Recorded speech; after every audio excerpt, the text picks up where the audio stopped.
It's a new week. Welcome to a fresh start of 275 minutes of relevant and current conversations on Business Morning, and it only happens here on Channels Television. I'm Ini John Mekwa. Let's start off with oil prices. It ticked up on Monday, Asian late morning trade, reversing a weak start as a recovery in Chinese demand and a weaker dollar provided support to a market rattled by the prospect of possible further U.S. interest rate increases. After initially slipping, Brent crude futures were up 19 cents to $82.97 a barrel. Meanwhile, West Texas Intermediate crude futures ticked up by 20 cents, that's 0.26%, to $76.88 a barrel. Market sentiment was fragile as worries about further monetary tightening by the Fed have been exacerbated by high crude inventories in the United States. And then we come to Nigeria, where lots of worries. The Chief Executive Officer of the Center for the Promotion of Private Enterprise, Dr. Muda Yusuf, is asking the Central Bank of Nigeria to immediately inform the Nigerian public that the old currency notes alongside the new notes remain legal tender until the 31st of December 2023, and that's in line with the Supreme Court judgment. Dr. Yusuf believes that the CBN should be directed to officially communicate the outcome of the Supreme Court judgment to the banks and affirm compliance with the judgment. Also, the president should publicly emphasize with Nigerians on the unwarranted and inexcusable pain and suffering that the currency redesign policy has wreaked on them.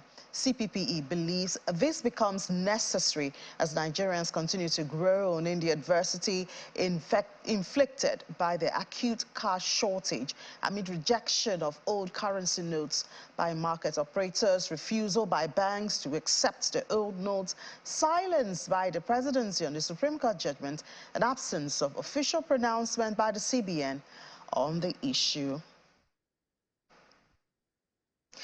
Well, this is no news to you. I mean, talking about the cash redesign, and after the Supreme Court judgment there, a lot of uncertainty still filling the air around that. Obviously, we're waiting for the presidency and or the CBN to lend their voices to this because a lot of Nigerians are very uncertain about the old notes as the 500 and 1,000, and so we see rejection of those old notes in spite of the efforts of state governments. Various states, we've seen a lot of state governments give out threats that old notes should be received, but a lot of Nigerians are skeptical about that. Well, we'll delve on that further. The results and reactions from the presidential election is still crisp in conversations, not just in Nigeria, but everywhere. And Nigerians in Nigeria are gearing up for the states and state governors election as well as state assembly, which is to be on Saturday. Remember, it was postponed from last week Saturday, when one part of the conversation is expectations amid macroeconomic factors which are at play, which of course includes that shortage of cash. Some residents in the Federal Capital Territory share their thoughts on this. This is a section of the Federal Capital Territory. The usual hustle and bustle of the streets is gradually gathering momentum following the conclusion of the Presidential and National Assembly elections. The residents of the nation's capital recount their experiences.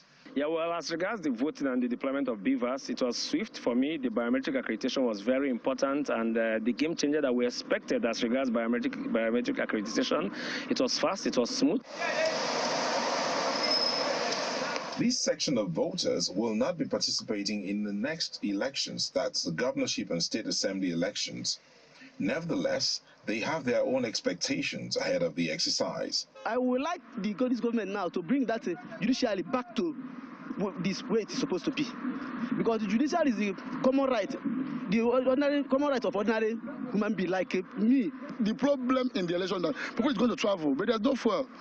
No fuel. So how are they going to travel? When there's no fuel, they will not travel. Personally, I'm supposed to vote, but I don't fuel, no cash. I will not travel. You give privilege to business people to do their businesses. You cannot buy food in the market.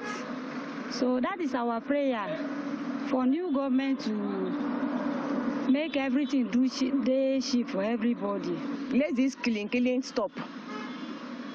Killing, we are hungry. Let us manage it like that. But all this killing, let it stop. My expectation beyond the people, especially INEC, is that INEC, I believe, that whatever challenges they had at the presidential election, they must have addressed it. Leading up to the presidential elections, the introduction of the new Naira notes generated a lot of concern, and many of these residents are hoping that the conclusion of the polls will ease the stress caused by the cash crunch. However, the situation is yet to abate. It don't reach since 3 weeks. With 3 weeks now, I don't even count 2,000 naira go house. Bank not really reason for us. So. Bank no, new one, they not really reason for us. Old one, they not really reason for us. To pay children's school fees, no way. To pay house rent, no way. On March 3rd, 2023, the Apex Court ruled that the old Naira notes be allowed back into circulation alongside the new notes. These residents are still waiting to see the impacts that would have on the availability of cash in the country.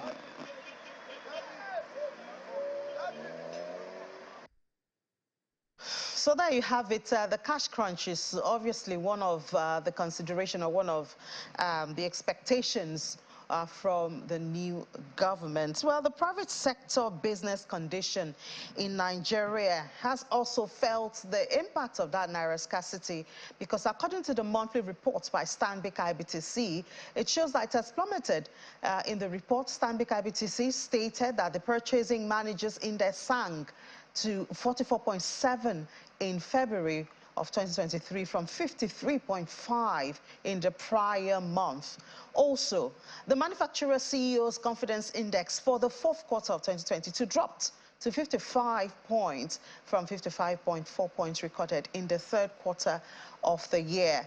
These, of course, have been alluded to: consumer price index increase, erosion in Naira value, difficulty in sourcing foreign exchange for productive use, and, of course, that shortage of the Naira, which has become a story of a lot of Nigerians in recent time. But let's see what the manufacturers expect from the incoming administration and how these can be handled. We have the Director General, Mr. Segun Ajayi Kadri, joining us virtually from Lagos. Mr. Kadri, thank you so much for your time and good morning. How bad is this issue of the cash crunch? Are you guys feeling it, or you do a lot of virtual transactions, so you're not really feeling the pinch? Well, thank you very much and good morning to you. It's good to see you again. Well, like you rightly explained, the cash crunch is affecting the economy. Everybody who plays in the economy, whether you are a buyer or a seller, is feeling the pain. But for us, we had indicated that this cash crunch or currency transition has led to a dip by about 25% in purchases. And for us in the manufacturing sector, even though we do most of our transactions in terms of purchasing our raw materials, in terms of doing our postings, financial postings, is done electronically. But you see, we also engage in cash transactions. And the purpose of manufacturing is to sell. And selling takes place typically at the retail end, where you have most people using cash. Even in some cases, when we have to gather our raw materials from the local areas where cash is king, you really need to be able to make those purchases, particularly from the farmers when you are aggregating the inputs for your manufacturing. So the cash crunch is high, and in recent times when we had the Supreme Court ruling and the CBN indication that they were going to probably comply, we had high hopes that it will end soon. But I think there are still some conversation that needs to happen between the CBN and probably the judiciary, so that they can find an amicable way to allow the suffering to abate. I mean, there has to be a way of implementing the Supreme Court judgment. in such a way that it does not also take away the prerogative of the CBN to manage our monetary policy and how we spend money.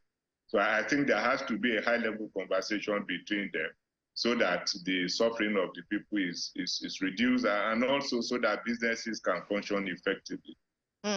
So, of course, this also contributed to this drop in manufacturers' confidence. Any quick fixes you see around this? Yes, I think our MCCI, which you rightly mentioned, has continued to indicate how manufacturers feel about the economy. And we had warned at the end of last year that manufacturing was heading straight for a recession and that everything should be done to avoid it. Now, this is being demonstrated in the confidence of manufacturers in the business environment which we operate, in the employment that we do, and also in how we see the next 3 months. We have given indication now that there's less confidence. So I believe what government should do is very simple. However, it becomes complicated when you see that we're in a transition period, and this leads us to what we expect the incoming. But for quick fixes, I think we need to ensure that we prioritize the allocation of forex, because it's top 3 in what has led to the dip in the confidence of manufacturers. So I think we need to prioritize the allocation of the little forex we have to the productive sector. We have mentioned this severally. There's also the need for us to ensure that we increase the power supply. What has continued to be on the table is the eligible customer scheme that will have allowed manufacturers to take power directly from TCN.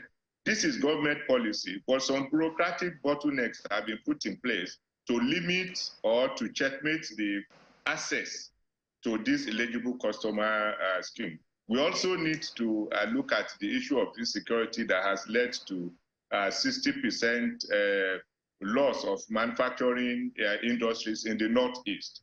We are saying that now that we are witnessing some relative security in those areas, the governments, that's the sub-regional government, that's the state and the federal government, should deliberately incentivize the coming on board again of manufacturing industries that have been short. Of course, there are quite a number of things that we have said in terms of policy. For instance, we have the fiscal policy measures that we have always indicated that the increase in excise for the food, beverage and tobacco group, that is the leading sector in the economy, should not be allowed to stand. Luckily, this is yet to be passed. So somewhere between the outgoing and the incoming administration, whatever happens, we should make sure that we put this one on hold. There are also the issues of the issue of forex allocation, which I have mentioned. I think the CBN has to be able to have a dialogue, especially with the manufacturing sector. We have day in, day out submitted the Form M numbers that we have filled, and for our import and export, we have indicated how much we have asked from the money deposit banks that they were not able to give. We have submitted these records diligently to the CBN as agreed, but nothing has been done to indicate that there is any leeway for the manufacturing sector, even though we are the ones that repatriate our profits from exports diligently. There is also the need for us to look at what we can do to ease the gridlock at the ports. I mean, these are low-hanging fruits that government can do to increase and boost the confidence of manufacturers. We have seen the rise in multiplicity of taxes and levies leading to the election period. But now that the first stage of the election is going, I think government should deliberately de-escalate the risk to manufacturing by ensuring that these multiple taxes and levies that are collected by the 3 tiers of government are removed. And this can come through dialogue. It's not rocket science. And we have agreed with government on taxes that are collectible by the 3 tiers of government. So I think there should just be the political will. Then we have the issue of patronage of goods made in Nigeria.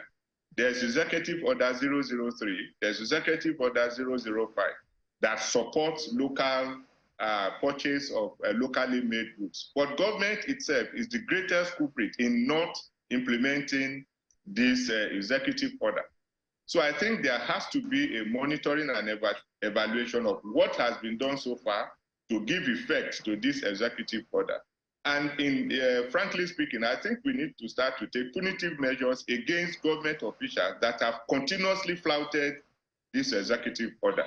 We indicated at that time, and government agreed, that we could have as much as 25 to 30% increase in capacity utilization if government, which is the biggest spender in the economy, lives true to what the executive order 003 portends for manufacturing in Nigeria. You can imagine if all the uniform agencies in Nigeria patronize made in Nigerian products. We are going to have the shoes made and purchased here. We are going to have the uniforms made and purchased here. Even the support that we give to foreign countries in terms of military aids, the tarpaulins and those other items that are produced in Nigeria should be used and given in kind, not in cash. So there are quite a number of things that you can do to bring about an improvement in the confidence that manufacturers have in the economy and what it portends for us. Because right now, I can tell you, we are very worried about the seeming uncertainty in the political landscape. This is a transition year. Government attention is not always focused on politics, and you can imagine how much diversion this is going to bring if the issues surrounding the elections are not quickly resolved. Man is completely apolitical, but we are worried about the influence of politics on the economy. And so we look forward to not only a smooth takeover, but an effective transition from the outgoing government to the incoming government, such that the economy is not driven into the backspace. We're also looking at the government that is emerging to look carefully before selecting people that is going to man cabinet positions, particularly those ones that has to do with the economy. I think you should put rank pairs in rank holes at this time, because if we are not very careful, if there's another dip in terms of focus on the economy, we might just be looking at recession right in front of us.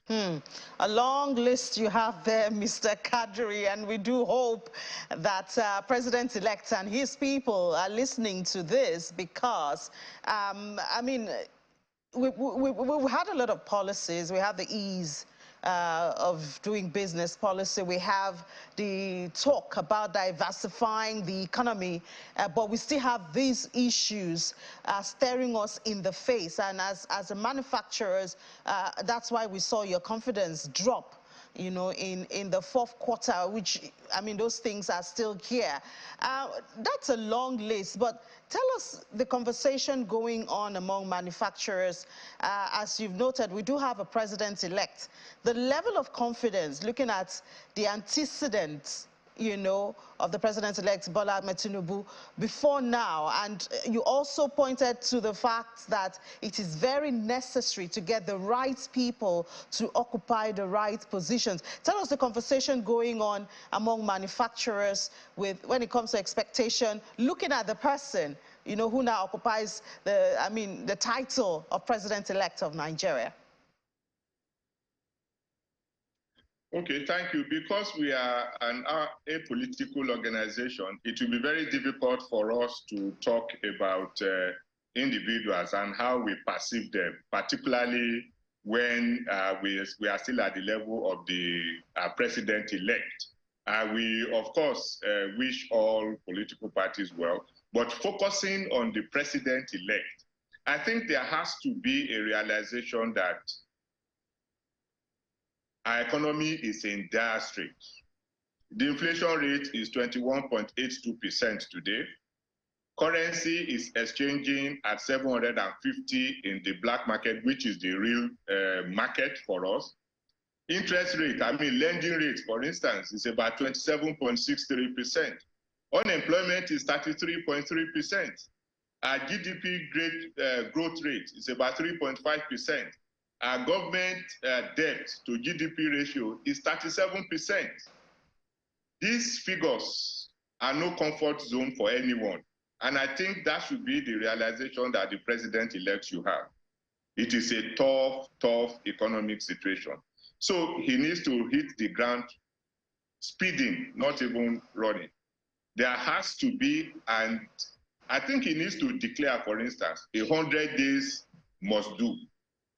And those ones must be to stop the bleeding and facilitate the growth. So all the binding constraints that are be presented to him, he should address them frontally. Luckily for us, we have produced the blueprint for the accelerated development of manufacturing in Nigeria. And during the campaigns, we gave this to all the political parties. We sought out the economic team and we made sure that they have it. We also added to it the 10-year agenda that we spoke about during our last AGM. It was presented by the biggest industrialist in Africa, Alhaji Aliko Dangote, and we have given these copies to all the political parties. So the president-elect, for instance, has this document. We are ready and willing to engage, and we will help through the process of reviving the sector, because manufacturing sector has to be mainstream as a very important sector. I've always said that manufacturing is not just a vocation, it's a strategic choice that every country has to make, such that you are able to secure, you are able to have security completely. It's not just about security against violence and insurgency and the rest, but you need to be able to secure your economy. You need to be able to internally generate what can keep you away from the, or minimize the impact of international shocks. And that means prioritizing productivity, and manufacturing comes first in this regard. So there is no doubt that the president-elect has a lot of things waiting for him. And if I were in his shoes, I will stop sleeping, I will stay wide awake, and to focus on those binding constraints that will ensure that the confidence that have been reposed in him by the citizenry are not that they are not disappointed. I think it is very important not to take it as business as usual. I have no doubt that millions of Nigerians who have voted, whichever way they voted, must have reflected the confidence they have in the personality. They must have seen the pedigree, that he has, and they must naturally expect that he will turn things around. The people that surround him, we've known some of them. So there is need for us to put a lot of confidence in whatever decisions we have taken, and for us to ensure that the economy is the better for it. All right, Director General of Manufacturers Association of Nigeria, Mr. Segun Ajayi Kadri, thank you so much for telling us the thoughts of the manufacturers at this time. Thank you very much for having me. Well, after this short break, we'll look at what's going on, or expectations from the states. More like it, the election is just a couple of days away, and I guess your PVCs are out again for you to use. Before then, let's find out what the states should be doing, or the candidates should be focusing on, or what they should be saying at this time. That's after this break here on Business Morning on Channels Television.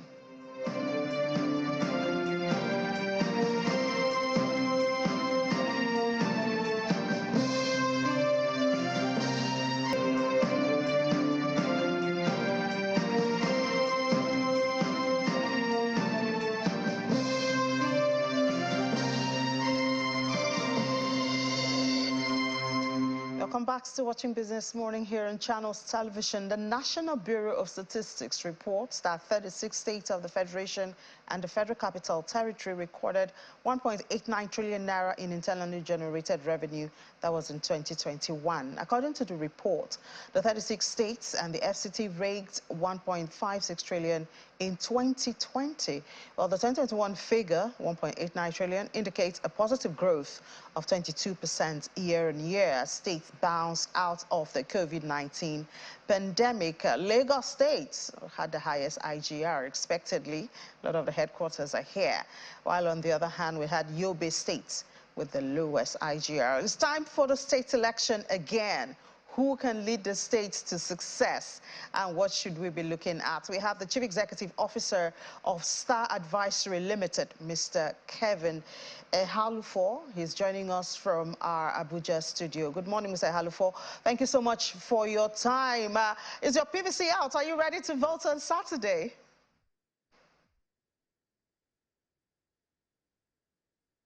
On Saturday, and we look forward to that election. Yeah. Thank you. Yeah, so we saw a positive movement between 2020 and 2021. The numbers for 2022 we haven't seen yet. Would you say that state governments are improving when it comes to revenue generation in their states, apart from the Abuja allocation, which, you know, it seems a lot of states depend on? Would you say state governors and governments are doing well in managing the resources in their states, you know, for revenue? Thank you very much for that question. I would say managing maybe 50% rating. But in terms of doing well to raise their revenue profiles, a few states have improved, but largely out of 36 states, majority of them have not improved massively in the way we expected over the past 4 years. And we expect that those who are going to be manning those offices as the new chief executives for those new elections coming up in the 28 states would clearly focus on increasing their internally generated revenue. How do you think this should be done? For instance, what should they do differently? What should the people who are going out to vote on Saturday, what should they be looking out for? Maybe individuals with what kind of background or what kind of history, you know, would you suggest would deal with this? Okay, thank you. You would expect that if you are recruiting in an organization, you would look at the track record of the candidates in front of you. So I would expect that voters should be looking at the track record of who is applying for the top job in each state. So you would expect to look at people who have track record in creating wealth, who have track record in managing large workforce, you know, who have track record in creating new enterprise. Because largely what has happened is most of the governors we've had have basically focused on sharing the money. So they go for FAC meetings, their commissioners of finance go for FAC meetings, and they share the pot at the center. And majority of them do little when it comes to internally generated revenue. So those are some of the things that have been the bane of the growth in most of these states. So what we would expect going forward for most of these states would be that the state executive governors need to look at what are the potentials in each of these states. So give an example. A state like Cross River has the largest rainforest, has a lot of tree crops. You know, it's one of the largest producers of palm oil, a large producer of cocoa. It should not, at this moment, be suffering from poor revenue profile. You have some of the rarest, wildlife found in Cross River. So I'm just giving you an example. A state like Ondo, for example, is the largest producer of cocoa in Nigeria at the moment, but it's abysmal in terms of the quantity of cocoa produced. You barely produce 100,000 tons. Whereas you have competing nations like Cote d'Ivoire producing 2.2 million tons of cocoa in a year. So if our largest producer among the few states that produce cocoa, as we speak, Nigeria produces a little over maybe 300 to 350,000 tons of cocoa. Now, for a state that has cocoa as a major crop that grows in there, you would expect that the state would have maybe a cocoa, company or a cocoa agricultural board or something that would enable them grow their output from a abysmal 90,000 tons to maybe 500,000 tons. And you can imagine what that does considering the price of cocoa in the international market. And we go on and on. You look at tourism as a potential for many states. You look at the coastal states. I was in Mauritius about 10 months ago, and it's mind-boggling the kind of revenue generated by such. It's an African nation as well, so I'm using African nations. Size is not even up to, maybe, I'm not sure it's even as big as Lagos. So comparatively, you can compare both economies. Revenue from tourism in Mauritius, in Seychelles, is somewhere around $500 million. Now, if you convert that to Naira, you know what that means in terms of revenue for them from just one sector. So if Lagos, with all the coastline, Akwa Ibom with the largest single coastline in Nigeria, where you have the Ibeno, you have, the beautiful, seashore, you should expect that their revenue profiles should improve. There are a number of things they can attract, their resorts, and a lot of things, And kudos to the Akwa Ibom state government. They have created maybe one of Nigeria's leading airline in Ibom Air. So the next level would be to connect that to the tourism sector, to engender a situation where five-star hotels can come in, create resorts, and make that a holiday destination. And that's just one sector. Manufacturing, education, healthcare. There are a number of these sectors that are money spinners. I'm also not a supporter of the idea that government should not be involved in business. You can look at what Lagos is generating from Lamata and Lagos, from its transportation network. We can do the same in many other states. Even the FCT doesn't have a centralized transportation network. We have a lot of workers moving from the suburbs to the city center. Those are revenue-generating opportunities that would improve the revenue profile of many, many states. So seeing that you have highlighted some of the strengths of some states, do you think that perhaps Nigerians should make their choice based on individuals that have strength, in the areas of comparative advantage of each state? For instance, you mentioned Ondo State with cocoa. Should, for instance, if the residents of Ondo should they choose an individual that has an eye for agriculture or cocoa, or should they just say, let's get somebody from the public or the private sector who is a good entrepreneur, and then the person can now employ commissioners who can handle that? You could say that, but that's not it's not a given that once you operate in a sector, you have sector experience, that would naturally transmit to you being a fantastic chief executive for a state. I would say that I mentioned Ondo, for example. Ondo is also the place where you have the largest reserves for bitumen. Bitumen is a major resource for our tarring our roads and things like that. I'm surprised that till now Nigeria doesn't even produce enough bitumen for its own use. And bitumen is something that we can even export. It's an export commodity. It can even be processed into some of the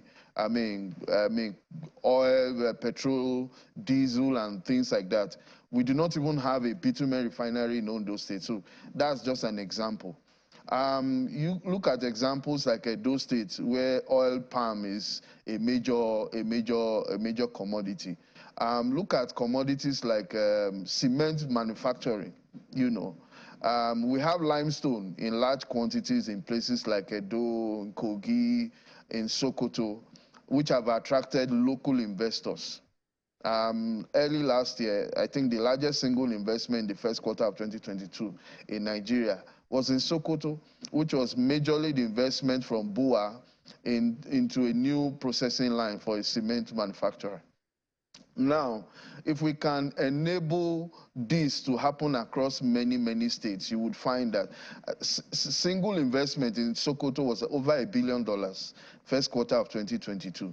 Now, if we can do the same, replicate the same, there is limestone in many states in Nigeria. You have so many other commodities doing very well. Nigeria is the largest producer of yam. What are we doing? Benue, Niger, I mean, Kaduna, many states, FCT produces yam. Why are we not exporting yams? Why are we not generating revenue? Like I said, in my trips I mean, across the world, I have found that a lot of money is in tourism. I'm surprised we are not making money from tourism. In Rwanda, I was in Rwanda last year, and I found that they made over $500 million in revenues from tourism. And guess what? What was the largest generator of that revenue? It was gorillas. Gorillas make so much money in Rwanda. People travel from all over the world to Rwanda just to go and see gorillas. I mean, it can be that mundane. So if we have the white-faced monkey in Cross River, we have all these things in Yankari Game Reserve, why are we not making money from it? Why are those states still going cap in hand to the center, begging for money, begging for Paris refund, begging for all sorts of things? I mean, we should be at the point where we should be competing, where you should have a state in Nigeria that is strong enough to take care of its own needs. States should be producing powers. I mean, oil-producing states in Nigeria should even have oil-producing companies owned by the states. I don't see why Bayelsa or Rivers or Delta or even Edo or some of the other oil-producing states like Akwa shouldn't have an oil-producing company having a rating that producing oil, exporting oil. So it's not about we just waiting to get from the center or taxing the poor man on the street. They need to create wealth. They need to have this wealth-creating mentality. All right, Mr. Halufo. Even at the national level. Mr. Halufo, I just want you to answer this like in less than a minute because it's time to go to the market. Do you think that restructuring the country would allow or challenge states to be more independent and looking well? Just very briefly, please. Yes, I actually believe that restructuring is the way to go, and there's no gainsaying it. That is the direction the country needs to be going. The states need to focus strictly on solving the needs of their people by generating revenue to solve these problems. All right, thank you so much. Chief Executive Officer of Star Advisory Limited, Mr. Kevin Halufo. Thank you for sharing your thoughts with us this morning. And, well, let's go out and vote on Saturday. Thank you for having me. All right, let's head to the markets now. Anita Edet is standing by to tell us, I think, a summary of how the market fared last week. Anita, good morning. Yes, good morning, Eni. Yes, the second full week of March, and slowly we're gradually ending the first quarter of 2023. Yeah, we have a lot of dividends. Yes, you know, when reports, corporate for earnings. Fourth quarter. And as well, we will be looking out for the first quarter of earnings reports from the NGX. But for now, we'll be taking first look at the Forex market as well as the fixed income market. As we always do on Lots of things to expect at the market. Now, so Forex market, it was, as you can see on the board there, positive is what we see there. Total volume of Forex traded at the FMDQ exchange was up by 0.1, more than 100%. What you see here is $757.39 million, which was traded last week as at March the 10th. And then, of course, that was largely driven by the forwards and the FX spot market, which were up by 60.71%. That's for the FX spot market. And then, of course, you saw the futures market, which was also up by more than 460%, as well as the futures, the FX derivatives market. But let's look at the Naira. The Naira was a flattish negative 0.01% for that market. For the fixed income market, as at last week, we saw bullish sentiment across the bonds market as well as the treasury bills market. We saw attractive yields across the short and long ends of the curve. As a result, the average yield at the bonds market it contracted by 18 basis points to about 13.1%. So that's for the bonds market. For the fixed income market, we also saw the bullish note. Average yield there, it dipped by 37 basis points to about 3.6%. So that is, we also saw that the primary market auction last week, but then we will be having a primary market auction this week. So now to give us more information about the fixed income market, let's talk to Akpenwe Oputu, a fixed income dealer at Access Bank. Thank you for joining us, Akpenwe. Thank you for having us on the show. Okay, so now, I see on the board there we saw an increased turnover in the volume of Forex. And then, of course, the big news we'll be having this week, the inflation report for February, which some analysts are projecting a drop in inflation rate. And then we also will be expecting the primary market auction, which is also supposed to influence investor sentiment. So tell us more about these expectations for the week. Okay, so thank you for having us on the show once again. On the FX market, we continue to see the CBN intervene in the SME and invisible space. We expect to see that happen this week as well. Last week, they released the result of the retail SMIs auction. So for this week, we expect the CBN to conduct the retail SMIs auction. We've seen the INE FX market, the rates trading around 461.5 naira to the dollar. On the fixed income space, like you mentioned, we saw a bullish market opening the week, but after the NTB auction that was conducted last week, we saw a reversal in the market. We saw very sentiment on the bond space. And we've seen average liquidity in the money market space hover around 200 billion. And despite the OMO maturity that came into the market last week of about 50 billion, we didn't really see a lot of activity there. The money market rates continue to trade around 10.5% levels. So on the inflation aspect, we've seen the January inflation at 21.82 levels. So for this inflation, we expect to come out due to the cost push effect. We've seen we saw a lot of reduction in food prices and cost of transportation, and this was as a result of the new Naira design coming into the market. And we saw this effect in the market as lots of markets would rather have this cash than do transfers. So we expect that this outcome would actually cause a reduction on the inflation figures as prices of goods tend to drop in the market. Okay. So now you have just about 30 seconds. Should we expect to see any volatility in the Treasury bills segment of the fixed income market when you take all of this into cognizance?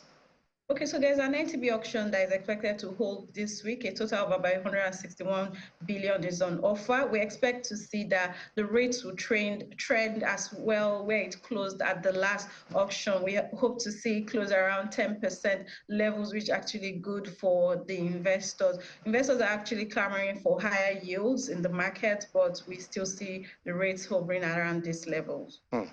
Thank you so much, Akpenwe. Of course, our eyes are always on the market.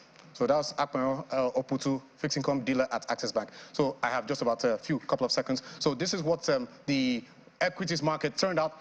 More than nearly half a percentage gain in Naira terms. That's translates to more than 144, nearly 145 billion Naira. And that's thanks to the share price of MTN Nigeria as well as Dangote Cement, which made the market to go up. But in terms of sectoral performance, volume was down, and then sectoral, it was also mixed. And the same picture also for the unlisted securities market. It was also bullish close for the week. So we will be expecting more like mixed sentiment this week. Yeah, well, it's election week, so we do expect that to also reflect, exactly, in the sentiments that investors display. But thank you so much, Anete, for giving us that information. And straight away we move to London, where Juliana Olayinka is standing by. Juliana, good morning. And I don't know what to say about this, but a lot of people, or depositors especially, were disappointed with the Silicon Valley Bank. But it seems that customers in the UK can heave a sigh of relief because HSBC has decided to buy over the UK arm of the Silicon Valley Bank. But what do they stand to gain? Hopefully you can hear me, Inni. I think we are having a little bit of technical issues, but this is a significant story, of course, that broke over the weekend when the parent company of SVB collapsed in America. And of course, we know that the US government had to intercede because there were so many concerns that this could have triggered a global banking recession, similar to what we saw in 2008. This morning, HSBC, which is Europe's largest banking company, have confirmed confirmed that they will be buying Silicon Valley Bank for £1. In fact, they've already purchased it. I do have a statement from the CEO of HSBC, Noel Quinn, who said that the acquisition strengthens our commercial banking franchise and enhances our ability to serve innovative and fast-growing firms, including in the technology and life science sectors, which is the #1 reason why the Bank of England and the Treasury had to intercede. Now, I believe that there are over 3,000 tech firms in the UK that if HSBC didn't make this last-minute purchase, wouldn't have been able to pay their staff, which would have been a major concern, particularly as we know that Rishi Sunak, the UK Prime Minister, is really keen to expand on UK being a tech hub. I think we are the 3rd biggest tech power hub, only after China and the USA. So it was incredibly important. No taxpayer money was put in place to buy out the firm. So everybody is breathing a huge sigh of relief, because I know that so many stress tests were put in place at UK banks to ensure that what happened in Northern Rock in 2008 wouldn't happen again and trigger pretty much a disaster. Yeah, it's good to know that it fits into the dream of HSBC. But Juliana, can you tell us what are we expecting for especially data, economic data? Well, it's going to be a very, very busy week. Unfortunately, for all of us in the UK, it's going to be dominated by strikes. There is a strike, a 72-hour walkout by junior doctors in the UK who are still in this ongoing battle with the British government. They want more pay. They're going to be striking over the next 3 days, and further misery for commuters who are already beleaguered. There's going to be a 48-hour walkout by TfL starting Wednesday and Thursday, and that is a coordinated strike because tens of thousands of schools across this country are also going to be closed on Wednesday and Thursday because they're, of course, not happy with pay, work and conditions. So you might see the children behind me when I'm at home on Wednesday, Innie. But then, of course, also very important, Budget Day, which is going to be on Wednesday. The Prime Minister at the moment is in San Diego. He has just announced a £5 billion defence package to try and coordinate allyship between the US and Australia over the threat of China. He'll be back with his Chancellor on Wednesday when we're going to get that all-important announcement. And this precedes inflation. So very, very busy, dominated by strikes, dominated by defence and, of course, the economy.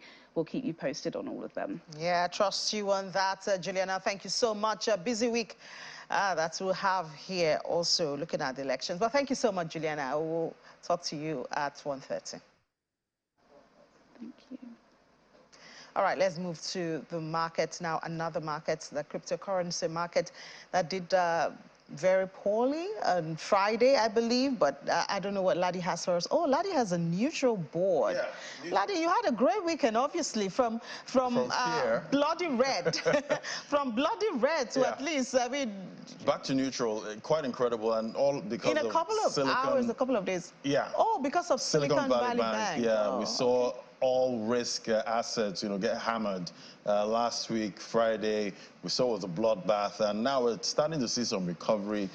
Just because there might be you guys think that because the banks or all of this has happened because of hike in interest rates, then the Fed may not hike interest rates. May not. And we already have a huge bet because they might just say, you know what, we're still fighting inflation. We're still going to keep raising rates, but who knows? And we know things are happening in the bank in the U.S. I mean, after the Silicon Valley, I think a lot of people are trying to get their funds off the banks or something. Yeah, so some are moving funds around, trying to, put it in another bank that seems like they have enough liquidity. So all of that is, impacting the banking sector. It's a testing time for the banks in the United States. States. Stress test, huge stress test, but we'll see how it plays out. Because even here, our banks have been through a lot, even here in Nigeria. So I do want to come back home, lad. It's too close. I know. It's too close. I know it's too close. But all banks going through a lot. But if you look at the sentiments in the market now, that's it. Neutral market cap, 1.03 trillion, up 7.73% after, hitting below that $1 trillion level last week, back up there, 1.03.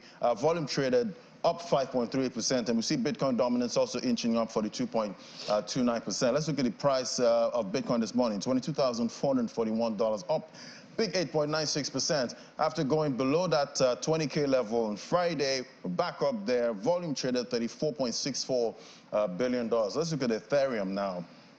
Back at that 1,600 level, also up 8.23%. And we see volume $12.87 billion. More volume this morning than what we had over the weekend. Let's look at top alts by market cap. We see it's all green with Cardano, biggest mover up 33 cents, up 9.50%. XRP still being quite a laggard, even though we're seeing other top alts by market cap jump this morning. Let's bring in Michael Najinal, financial market analyst, join us via Zoom. Great to have you, Michael. Good morning. Good morning, Letty. Good morning. Yeah, so Michael, this market has been through a lot. We've seen Luna collapse, 3 Arrows, Celsius, BlockFi, FTX, Genesis, BUSD, issue with stable coins, and we still have now USDC at the peg. Now, Silicon Valley Bank, after Silvergate, this market has been through a lot, and I'm wondering why Bitcoin is not below 10K at this time. Well, Bitcoin is the only bearer risk asset that exists outside the financial system. Bitcoin was essentially, for all intents and purposes, created for moments like this. In the first Bitcoin block, Satoshi inscribed the banks on the brink. The chairman has, the chancellor has instituted another bailout. And here we are about 12 years later, 13 years later, and another bailout has started. Essentially, beginning of the year, of last year, the Fed was, hiking rates, and here we are. They have finally broken something in the economy. We're finally having our first set of bank failures, which usually indicates this is the beginning of the end of the recession. So you're going to see multiple bank failures. It's going to be a big week. I think FRC, First Republic Bank, is looking to be on the chopping block as well. The most important thing, I think, for most people in risk assets is the Fed has come out and said that they're going to be backstopping a lot of the systematic risk that's appearing. That effectively means that the QE engine is back on. So for all intents and purposes, the bull market is back. So it's not going to happen immediately, but we have the support of the money supply going up. And so what naturally happens is whenever you have the money supply ramp up, Bitcoin always follows, because Bitcoin sucks that excess liquidity out of the system. So I think this is the beginning of that next ramp up to higher numbers for Bitcoin. Does it happen instantly? No, but this is what you need to set that foundation. So ultimately, a couple more bank failures here and there, and some more institutions fail. Sadly, it's going to have to happen. We're going to have to flush out the excess. You've seen the Fed funds rate, the Fed futures rate has been cut from 2024, expecting some cuts to end of this year. So frankly, the timeline has moved up. These bank failures have definitely shifted the perspective of the Fed.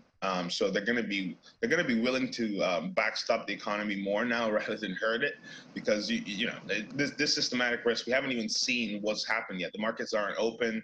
It could just get worse, frankly. So I think risk assets are going to catch a bid finally, after months and months of selling off after a tighter Fed. So this is frankly good for Bitcoin, because this is what we need to start that ascent. So I guess this is the first economic bad news that's actually good for Bitcoin at this time. Yeah. Bad news, meaning bad news at this point. Thank you so much, Michael Naji, financial market analyst. Thank you. Thank you, Letty.